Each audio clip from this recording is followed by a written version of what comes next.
नमस्कार, मेरा नाम पंकज कुमार है। मेरा शैक्षिक योग्यता MA DLED है। शिक्षा के क्षेत्र में मेरा अनुभव विगत 7 वर्षों का रहा है। मैं भोजपुर जिले का निवासी हूँ। अगर भोजपुर की विशेषताओं की बात की जाए तो भोजपुर जिले का इतिहास और अति प्राचीन है। हमारे भोजपुर जिले का संबंध राम युग से ही रहा है। एक दंत कथा और जनश्रुति के अनुसार रामायण में जिक्र आरण्य कांड वास्तव में आरण्य वन आज आरा शहर के नाम से जाना जाता है। इसी आरण्य वन में गुरु विश्वामित्र का आश्रम हुआ करता था, जहाँ पर श्री राम और उनके भाइयों ने शिक्षा ग्रहण की। भोजपुर जिले का नाम राजा भोज के नाम पर पड़ा। भोजपुर वास्तव में पहले शाहाबाद का अंग हुआ करता था, जिसे विघटित कर सन 1972 में भोजपुर को अलग जिला बनाया गया। भोजपुर वीर सपूतों की भूमि है। भोजपुर 1857 की क्रांति में भी अपना अहम रोल अदा किया है। यहाँ के जमींदार शासक बाबू वीर कुंवर सिंह ने 80 वर्ष की आयु में ब्रिटिश सत्ता के खिलाफ आंदोलन शुरू किया और जगदीशपुर से प्रथम स्वतंत्रता संग्राम का नेतृत्व करते हुए सर्वप्रथम आरा को आज़ाद करवाया। भोजपुर का साहित्य भी अतुलनीय है। साहित्य के क्षेत्र में कर्पूरी ठाकुर, भिखारी ठाकुर के नाम बड़े ही आदर से लिए जाते हैं।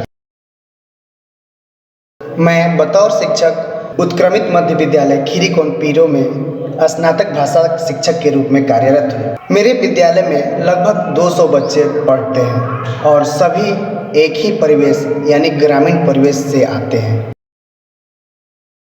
जब मैं अध्यापन कार्य के लिए यहाँ पर आया तो मेरे सामने बहुत सारी चुनौतियाँ सामने आई। पहली बार जब मैंने बच्चों का क्लास लिया तो कई बच्चों ने मुझे अपने उम्र के अनुसार अच्छे लगे, लेकिन कई बच्चे अपने उम्र और अपने कक्ष के अनुसार उतने दक्ष नहीं थे जितने उन्हें होना चाहिए था। जब मैंने क्लास लिया तो देखा कि बच्चे संयुक्त स्वर, संयुक्त वर्ण ऐसे वर्णों को पढ़ने में असमर्थ थे। उसके बाद अगर कविता का वाचन करने के लिए बोला गया तो सस्वर वाचन लयबद्ध तरीके से नहीं हो पा रहा था। अगर उन्हें मैंने कहानी पढ़ने को दिया, कहानी बनाने को दिया इमेज के माध्यम से, तो इस कार्य को करने में सफल नहीं हो सके। तो मैंने सोचा कि वर्णों का उच्चारण, वर्ण दोष, ये सभी दोषें शायद व्याकरण पढ़ाकर मैं ठीक कर सकता हूँ। मैंने यह प्रयास भी किया, लेकिन मुझे उतनी सफलता नहीं मिली जितना मुझे आशा थी। इस समस्या से मैं काफ़ी चिंतित था कि इनके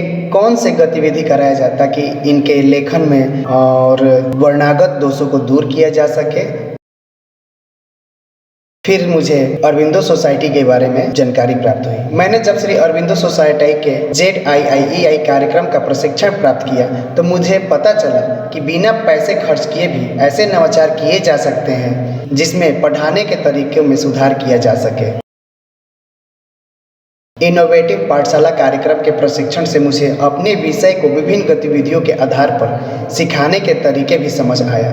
मैंने सीखा कि अनुभवात्मक शिक्षा के लिए बच्चों को गतिविधि में शामिल करना चाहिए। इस प्रशिक्षण से मुझे बहुत फायदा मिला। मेरे दिमाग में जो भी गतिविधियां चल रही थी मैंने उसे ठीक ढंग से अपने बच्चों के साथ क्रियान्वित कर पाया। प्रशिक्षण में मैंने ऑनलाइन पढ़ाने के तरीके सीखे।